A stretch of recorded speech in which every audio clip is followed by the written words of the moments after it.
fidèles internautes de Kër Ndanane TV, bonjour. C'est toujours un plaisir de vous retrouver sur la chaîne de l'élégance. À nouveau, dans votre émission Portrait et Parcours. Une émission qui retrace le parcours et vécu de ses invités, qui sont devenus des modèles pour la génération actuelle, mais également pour la génération future.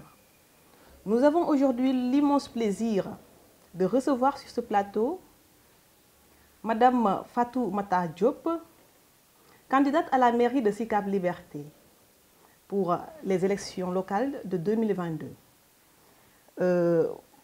Madame Fatou Matar Diop, ñu ngi la nuyu di la ziyaara bu baax a baax di am mbégte contentement di la recevoir ci plateau Portrait et Parcours fii ci Kër Ndanane TV ñu bàyyi la nga nuyoonte ak mbokku internet yi nekk duñuy seetaan. salaamaaleykum soxna si maa ngi lay delloo nuyoo di la ziar di nuyu bépp téléspectateur ak téléspectatrice bu Ndanane TV di am mbégte di rafetlu émission bi di ñaan yàlla ñu tàmbale bismillahi rahmaani rahim àggale alhamdulilah rabbi alamin. Inch'Allah. Machallah. Donc sans plus tarder, nous allons regarder ensemble le portrait concernant Madame Fatou Matar Diop et nous allons vous revenir.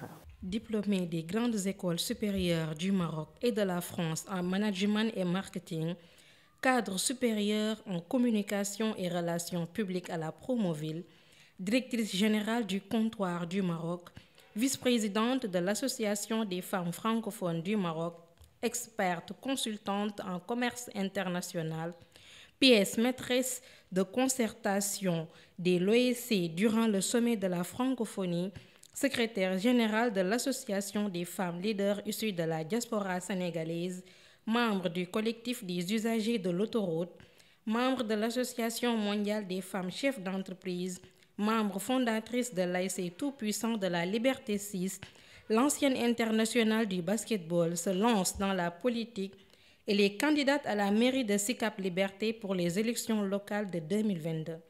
Madame Fatou Matar Diop est l'invitée de Mame Coumba dans Portrait et Parcours sur la chaîne de l'élégance.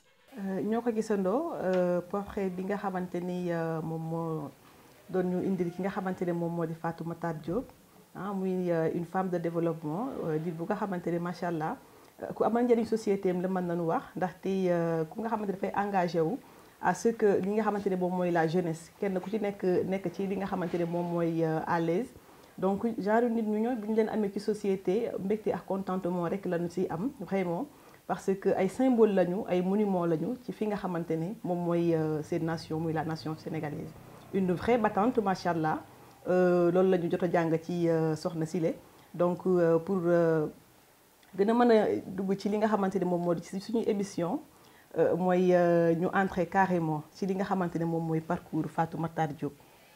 voilà tey ñu gis ne macha allah nekk nga nit bu nga xamante ne ay fonctions yu différentes jot nga ko am. ci sa dundin donc boo ñu doon retracer encore une fois li nga xamante ne moom mooy sa vécu lan lay doon. sama vécu mun naa ne rek man benn taalibe la une femme engagée activisme dafa nekk sama deret ndax déjà ancienne sportive la xam nga boo dee def sport mooy que tu te mets vraiment au service de la communauté donc may ancienne internationale de basket créé sama première ASC à l'âge de 15 ans ASC Tout-Puissant Liberté 6 ba léegi mi ngi existé nekkoon aussi ci diaspora bi pendant 26 ans je suis rentrée au Sénégal en 2016 diaspora aussi depuis ma nekk fa aussi j'ai été très engagée dans les associations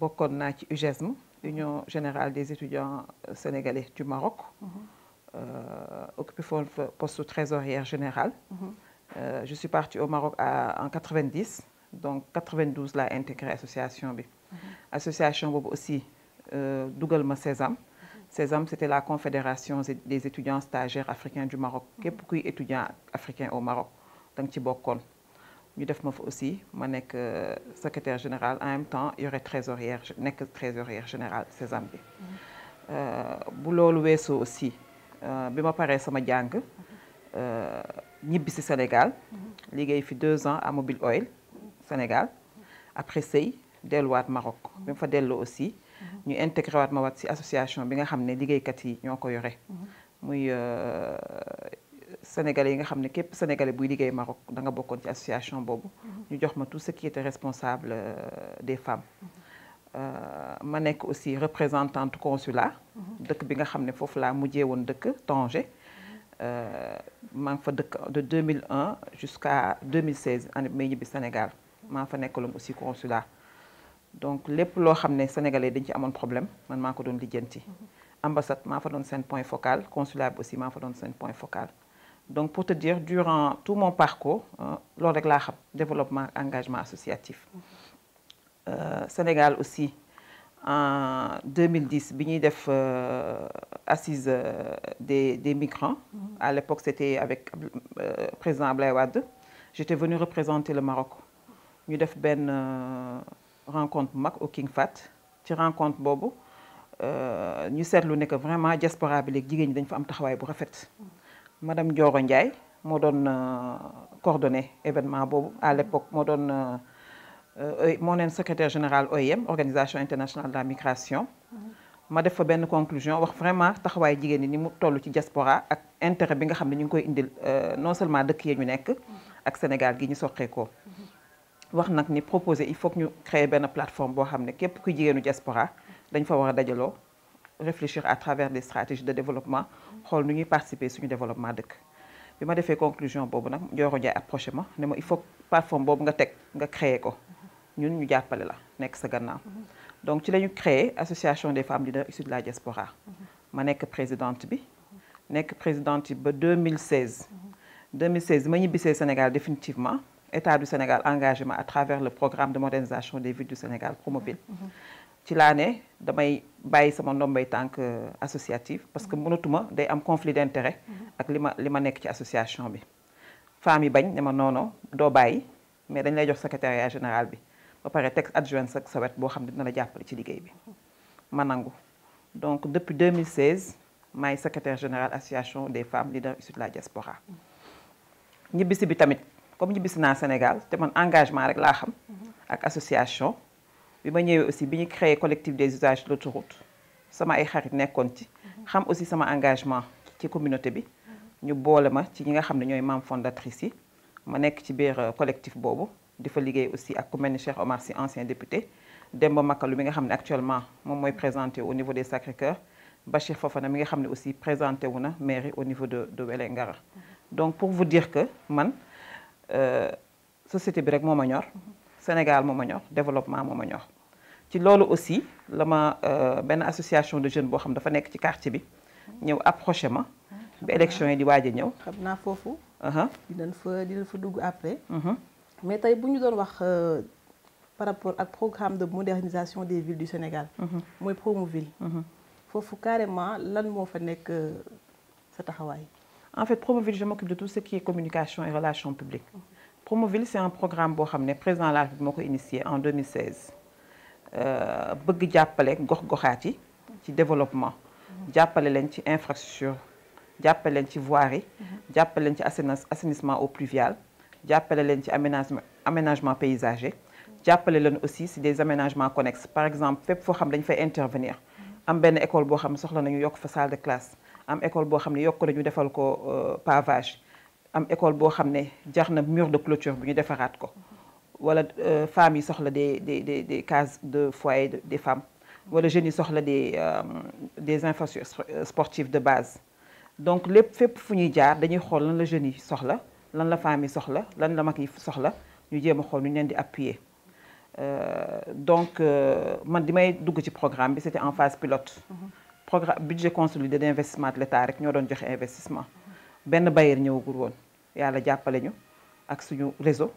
ak suñu tuuti expertise bi ñu yàlla dénk ñu ciy xeex ba yàlla indi ay bailleurs actuellement nous avons 3 bailleurs yoo xam ñu ngi accompagner sur un budget de 285 milliards donc je peux dire que on intervient dans tout le Sénégal presque dans toutes les communes du Sénégal dañ fay intervenir pour jàppale maire yi parce que maire yi du maire yëpp ñoo am doole ay mairie mel ni mairie Dakar am nañu doole mun nañ defal seen bopp ay voirie mun nañ defal seen bopp ay aménagement paysager mais boo demee ci mairie yi mel ni ay mairie Tamba ay mairie Kédougou ay mairie yi nga xam ne ay Yëmbal Nord Kër Massar amuñu doole boobu donc juste pour vous dire que dañuy xool maire yoo xam ne amuñu doole manifester seen intérêt comme quoi dañu bëgg état du Sénégal appuyer leen ñu dem waxtaan ak gox bi waxtaan ak mairie waxtaan ak population bi créer des cadres de concertation pour bu ñu leen joxee tam ouvrage yi ñu mën a assurer suivi bi di former aussi jeunes yi pour bu ñu livrer ouvrage yi aussi ñoom ñu mën a assurer pérennité ouvrage yi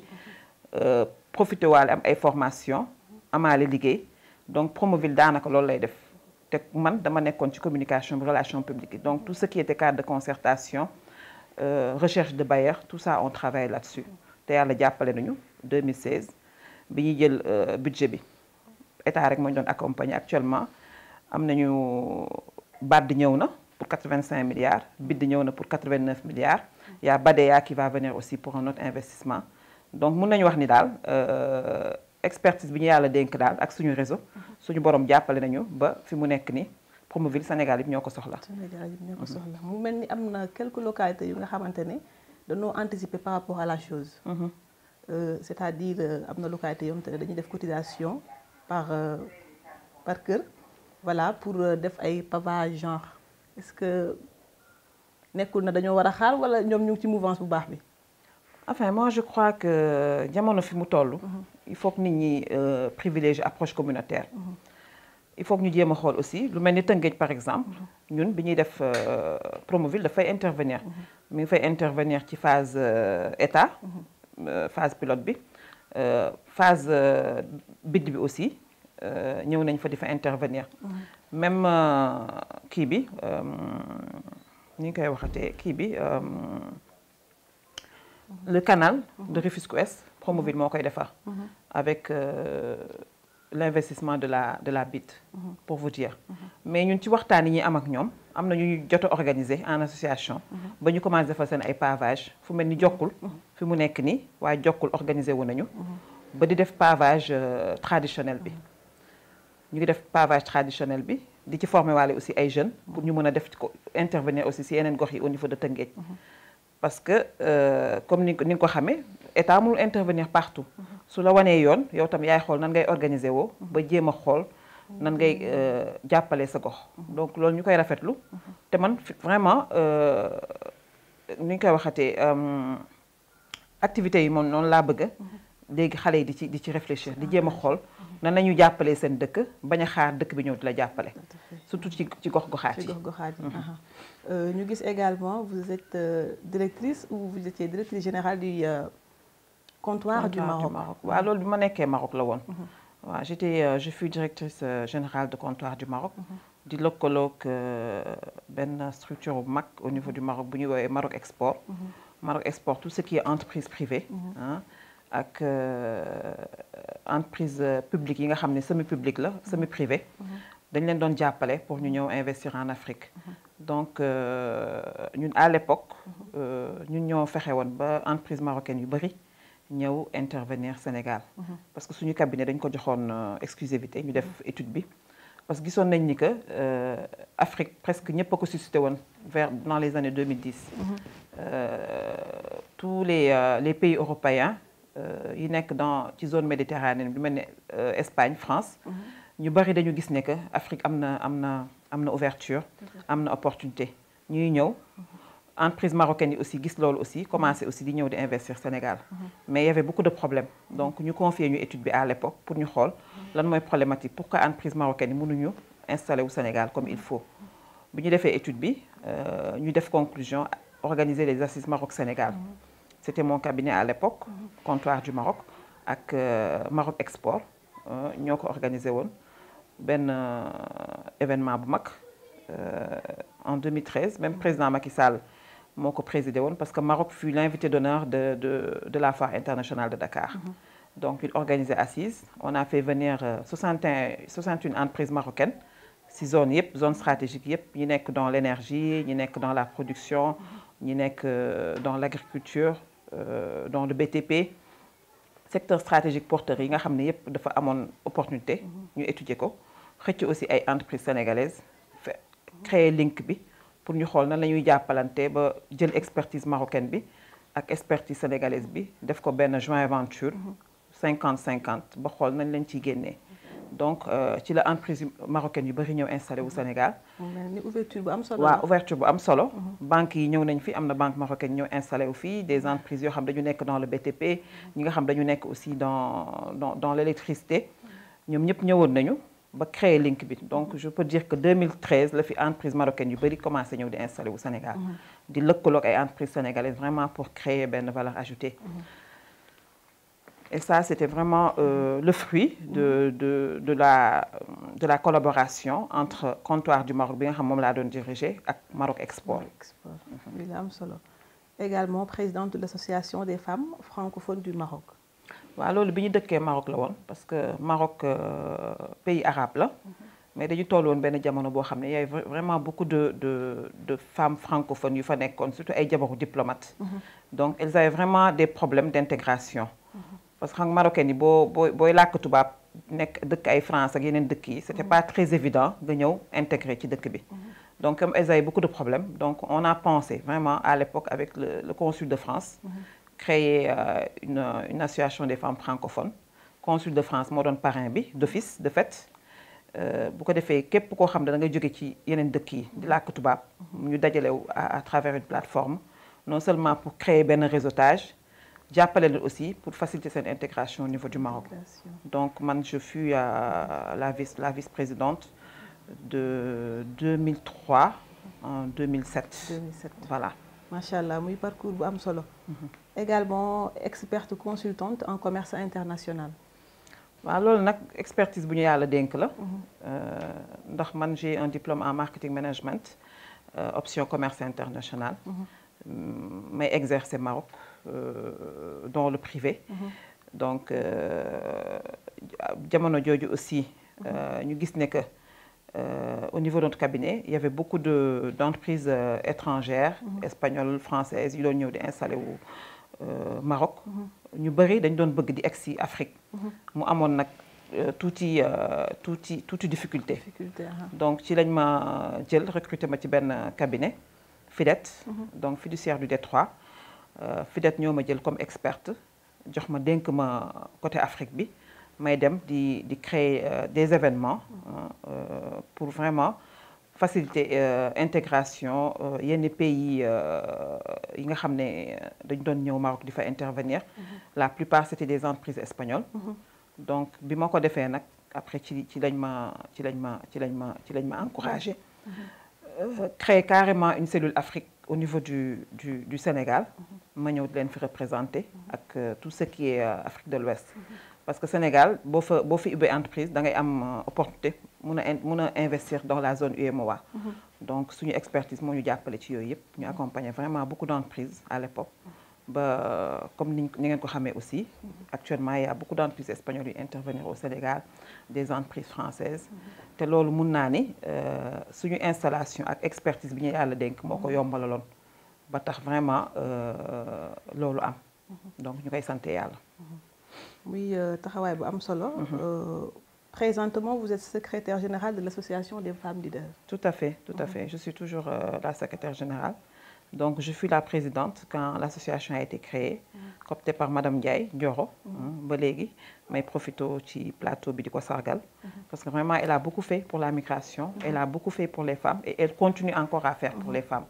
Moom dafa gëm leadership féminin, gëm ni que les migrants dañu am benn valeur ajoutée bu ñu apporter seen dëkk. gëm ni aussi que lëkkaloo Sénégal ak Europe dafa nekk loo xam ne dafa war a nekk une réalité parce qu'elle travaille beaucoup à travers la francophonie et je peux dire que même c'est à travers ça qu'elle nous avait coopté nous les femmes leaders intégré na ci comité de pilotage francophonie bi nga xam ne organisé woon nañ ko Sénégal avec les OSC donc moo ñu ci dugaloon ñu bokkoon ci communauté pilotage bi ba léegi ñuy liggéey ak francophonie pour wax ci problématique genre ak femme donc ñu ko koy gërëmee di ñaan yàlla yàggal taxawaayam guddal fanam may ko wér parce que vraiment c'est une dame qui fait énormément pour le leadership féminin ak pour la migration ak lëkkaloo entre pays francophones et femmes sénégalaises et surtout les organisations de la société civile. Membre également des usagers de l'autoroute. waaw loolu nag dama di jigéen joo xam damaa bëgg combat. yéen ñëpp gis ngeen li xew. autoroute bi ak Eiffage. non seulement autoroute bi cher na. Donc à l'époque aussi on n'avait pas toutes les informations aussi par rapport au contrat qu'il liait l'État du Sénégal avec la société Eiffage. Donc on s'est battu avec le collectif. Donc dimbal naa la ko sànq. Effectivement samay càmmiñ yoo xam ne ñoo bokkoon combat bi. des gens qui sont dans la société civile. ñu xeex ba État du Sénégal génne contrat bi. xeex aussi ba ñu revoir contrat bi. parce que comme ni ko ñëpp xamee c'est pas un secret de polichinelle. Eiffage paye juste un petit franc symbolique. Donc maintenant, non seulement l'État du Sénégal est devenu actionnaire, mais il paye maintenant 200 millions par mois à l'État du Sénégal. Ce qui est une chose extraordinaire. Tout à fait. Suñu bataille aussi fexe na ba ñu wàññi tarif yi ci autoroute bi. Donc pour vous dire rek moi j'appelle les Sénégalais vraiment à jouer leur rôle de citoyen. Parce que tam dëgg la association yi collectif yi ñuy def liggéey bu rafet. Mais jamono dafa toll foo xam ne boo nekkee ci dëkk di fay impôt. am na yoo xam ne waroo xaañu la ciy woo. tu dois t'engager naturellement. et se battre aussi pour ñi nga xam ne yàlla mayu leen baat. mayu leen aussi yenn engagement yi. yow bu la yàlla dénkee tuuti xam-xam. dénk la tuuti Pastef da nga war a intégrer association yi mel noonu. pour vraiment dëkk bi ñu xam ne nit ñaa ngi fi que ñu ngi jouer seen rôle. Tout à fait. parce que booy fay impôt. autoroute bi ñoo koy fay suñu impôt moo koy fay parce que bor la. bayee duñu mayewuñ dara duñu la lebal da nga leen koy fay. te yow mi da ngay fay man damay fay keneen ak keneen dafay fay. donc loolu rek moo ñu dugal ci association yi mel noonu parce que xam nañ ni am na lu ñu yàlla dénk. amuñu droit toog di seetaan. muy combat bu noble très franchement parce que ñëpp xam nañu li ñuy dund ci autoroute yi mais bu ñu amee ay personnes leaders yu mel ni yow macha allah taxawee loolu donc dafay am importance également ñu taxaw di jëmmal mbir yu ni mel ñu gis également que je peux dire da ngaa far ak jigéen ñi. Ah, je suis très féministe. Membre de l'association mais féministe quand même féministe bu modéré. Parce que à 50 ans dañuy bàyyi combat yi sama ñoom doom yi nga xam ne am nañ ay 20 ans 25 ans ñun léegi vraiment nous sommes des féministes modérés.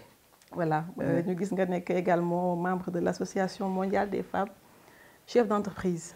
waaw loolu la comme ni nga ko xamee rek je suis une femme engagée.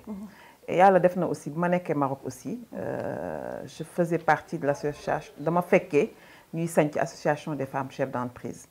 et comme ñëpp xamoon nañ que damay yëngu lu bari ci problématique femme ak développement.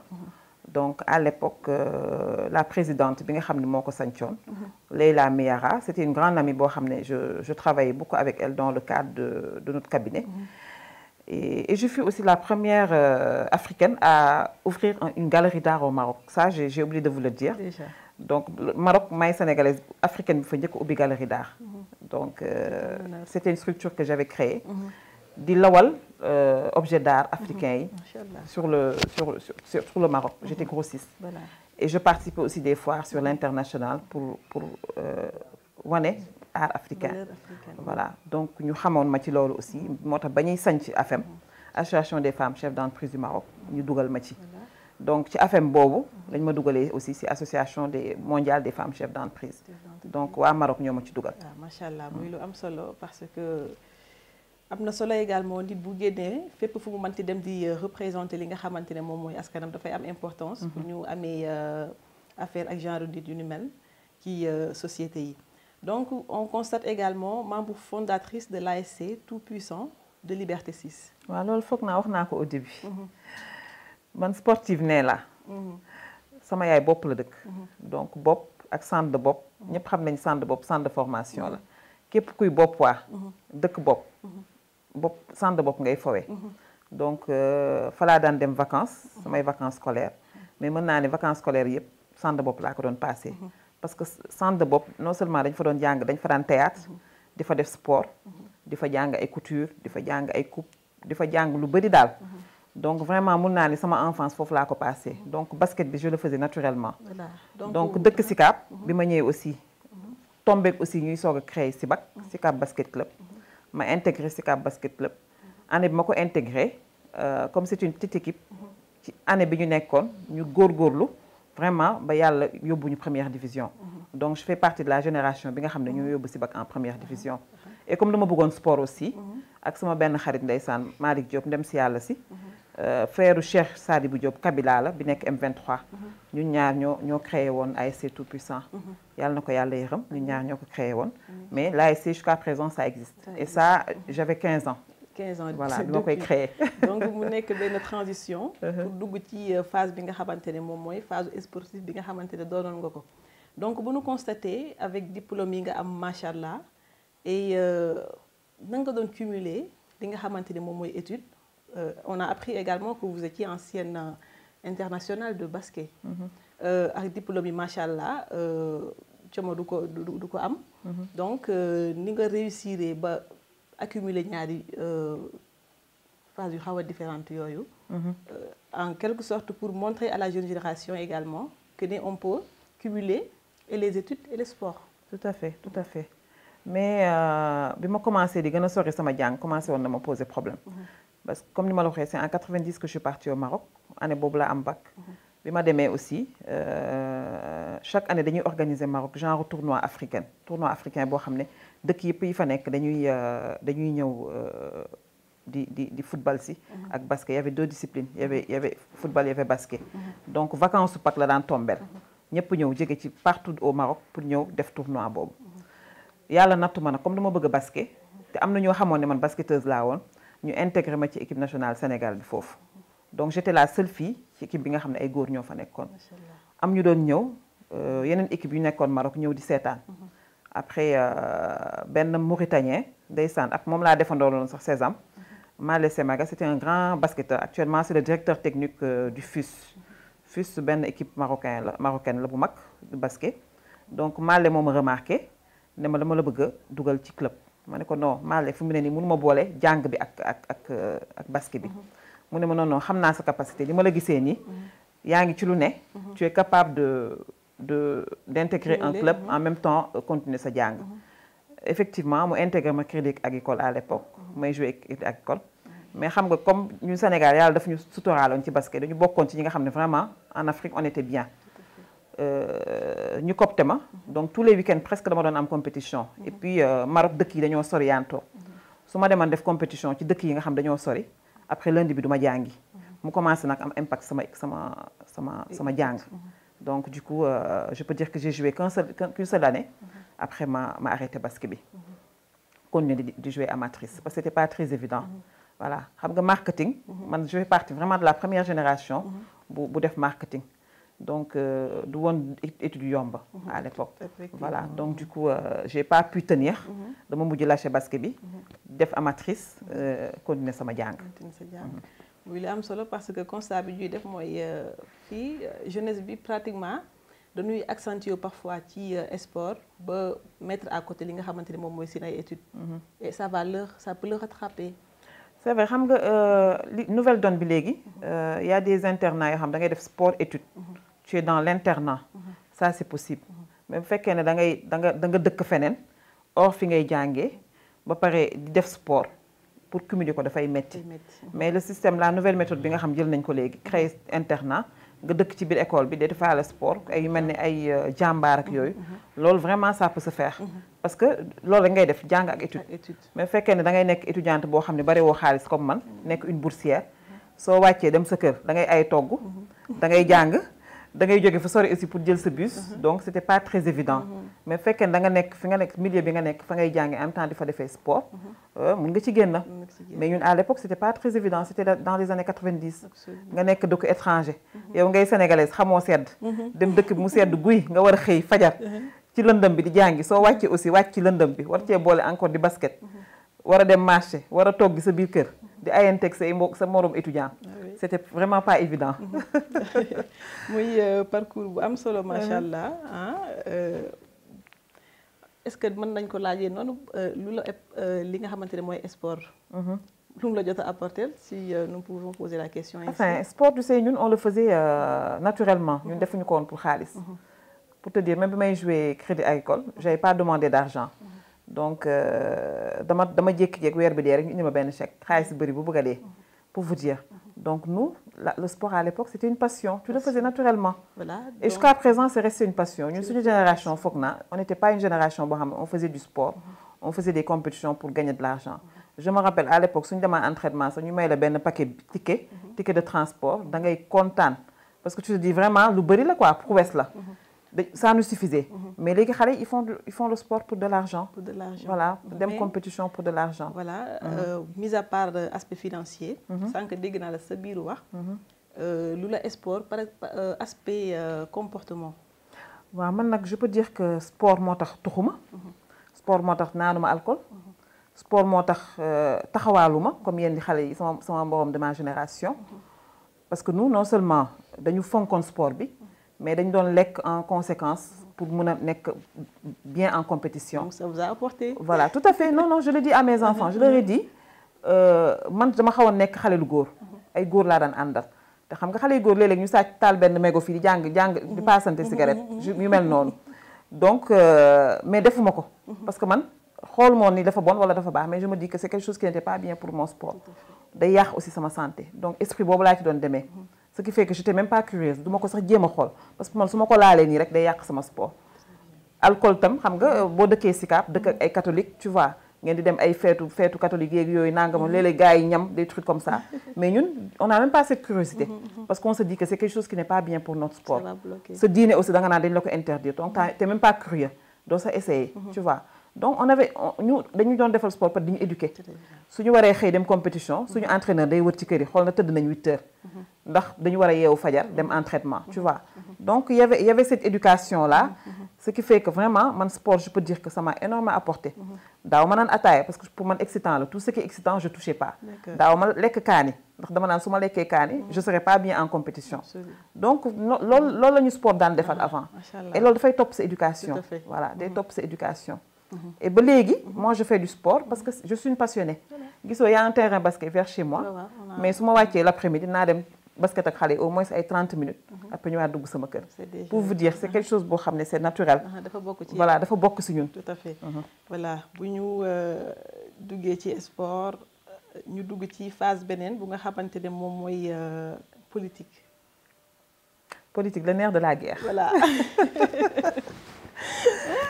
donc si on demandait à Fatoumata Diop de nous parler un peu de votre parti politique on peut dire ou bien non déjà pas politicienne à la base mais je suis une femme de développement je suis une femme de développement mais dans le cadre de mon cursus quand même j'ai accompagné beaucoup d'hommes politiques et de femmes politiques voilà dans leur stratégie de communication dans leur lobbying donc liggéey ak politiciens yu bari léegi tey bu ñu gisee Fatoumata nga am cursus bu am solo noonu nga nekk femme de développement nekk leader ci fànn bi nga nekk macha allah lan mooy sa motivation carrément nga yaakaar ni est-ce que mënul woon a casé wu ci femme de développement bi nga doonoon lan moo la motiver à ce que nga dugg ci arène politique écoute Koumba vraiment bu ñuy wax politique la définition mooy participer au développement de sa cité pour man c'est quelque chose de très très noble amul lu gën a noble politique l'art de gérer la cité et moi ce que je fais en tant que femme de développement j'accompagne la communauté je participe au bien de ma communauté j'aide les gens de ma communauté donc pour man li may def politique la peut-être politique de développement la donc Sénégal fi mu ne dañoo xajamal politique parce que pour ñoom politique adversité la politique violence la dans les verbes dans les paroles dans les actes ce que je trouve vraiment dommage et déplorable moo tax ñun suñu slogan nous indépendants yi dafa bokk ci la politique autrement montrer que on peut faire de la politique sans être violent montrer que on peut faire de la politique dans des valeurs en vraiment respectant nos convictions respecter li ñu doon te duñ ci am benn problème man politique boobu laay prôné et ci loolu laa nekk et dama ne fi mu ne nii Sénégal aussi fi jamono toll il faut que ñu jox leen une autre offre il faut qu'il y ait une alternative il faut que nit ñi wane ni que la politique autrement peut se faire tu peux développer ta cité tu peux accompagner les jeunes les femmes les sages de ta cité en vraiment faisant de la politique comme il faut et je crois que les Sénégalais sont demandeurs de cette offre lu am solo tey jii boo gisee taxawaay bi nga xamante ne jigéen ñi am nañu ko ci accompagner les leaders tey nga gis ku ci mel ni yow macha allah nga am engagement wu taxaw ne da ngay demander li nga xamante ne moom mooy sa mairie commune. muy lu am solo. man personnellement je suis pas demandeuse. mais depuis ma ñibbi si Sénégal. même bi ma nekkulee Sénégal. dama bokk ci ñi nga xam dañuy continuer di accompagner seen cité. man booy Sicap laa. fi laa juddoo fi laa yeroo fi laa màggee. donc man Sicap rek laa xam. bi ma jógee étranger aussi ñibbisiwaat dama ñëw dëkkaat di Sicap. di yeewoo waa Sicap xamanteeg waa Sicap am jàmm ak waa Sicap. gis ne aussi loo xam ne wax naa ko def pour sama cité j'attends pas qu'on m'appelle. gis ne loo xam ne ñu ngi koy def ci cité bi aussi ma wax ci am lu ma ci indi sama apport dama koy indi. état bi ma nekk di liggéey sax su ma gisee ni que état du Sénégal teg na ay jéego pour accompagner jeunes yi. wala accompagner femmes yi damay fexe ba intégrer leen ci. su ma gisee ñu ngi defar sama jàkk ma am lu ma ci war a indi dama ciy indi du ma xaar ñu woo ma parce que fii laa bokk. et je crois que lu mel noonu moo tax association jeunes yi nga xam dañu nekk ci gox bi ñëw approché ma ba élection locale yi di ñëw. ne ma dañoo bëgg nga nekk candidate parce que gis nañ non seulement tu as le profil. gis nañ aussi sa engagement ci quartier bi. gis nañ ne aussi yow doomu Sicap nga te fi ngay yeewoo te dañoo bëgg maire bu yeewoo ci gox bi. donc bu doon suñu sago nga pose sa candidature. donc man ce sont les jeunes qui m'ont approché et qui m'ont demandé de poser ma candidature. biñ ma ko waxee nag may leen affaire mairie affaire politique la. man j'ai jamais fait de politique de ma vie. développement daal mën naa ko mais politique mënuma ko. léegi laissez-moi faire le tour waxtaan ak nit ñi ba xool lan la ñu xalaat ci sama candidature. fekkee nag encouragé nañ man su boobaa ma xam ne laay doxalee ak yéen.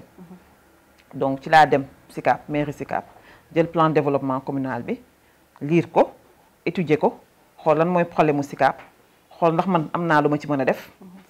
waxtaan ak mag ñi laaj leen lan la ñu xalaat ci sama candidature ak sama profil. ñu ne ma tu as le profil te gis nañu yaa ngi def li nga war a def ci cité bi. pourquoi pas. ma dem waxtaan ak bàjjenu gox yi. approché association sportive yi. dem ci mouvement citoyen yi nga xam ne bëri nañ biir Sicap. dem seen grand place toog waxtaan ak ñoom. ñëpp encouragé ma. léegi nag ci loolu laa defee benn programme teg projet xool cible bu nekk li nga soxla ci biir Sicap. ma indi ko def ko comme projet. waxtaan ak ñi nga xam ne dañ ma approché woon ne leen lii laa am comme offre. léegi nag su ngeen mënee ñu ànd liggéey te offre bi man rek mënuma ko. il faut que yéen ñëpp ngeen ñëw dans l'inclusivité ñu ànd liggéey ko. ñu d'accord ci loolu donc ci noonu la ñu demee si la ñu créé suñu plateforme développement communautaire tuddee ko waa Sicap. waa Sicap boobu nag moo ma investir. nous sommes des indépendants. Voilà. Nous sommes dans une coalition qu'on a appelée avec Alliance pour des valeurs éthiques et citoyennes ak liggéeykat yi. Voilà donc je fais partie des membres fondatrices de cette coalition. J'ai l'idée avec 2 autres amis ñu créé ko xëcc yeneen indépendants actuellement nous sommes 30 sur le plan national. Vraiment. mu mel ni commune bi reconnaissance bu ñu am ci yow. moo tax ñu sollicité la à ce que nga nekk maire de la ville. Tout à fait. De Sicap. Tout à fait. muy lu am solo ñuy kontaan bu baax a baax macha allah par curiosité dinañ la laaj Fatou Mactar Diop. pourquoi Fatou Mactar Diop. Fatou Mactar Diop dama di sëtu Mactar Diop bu mag mi ngeen di dégg sëtu Jal. waaw di doomu Kajoor. di doomu Lébu. di doomu Ndakaaru di doomu Sénégal.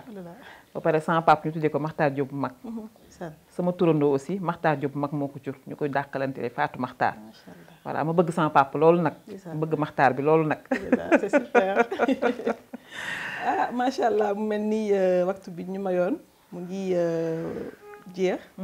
tey boo amoon lu nga xamante ne bëggoon nga ko wax. tey jotuñu la ko laaj ci biir émission bi. lan lay doon.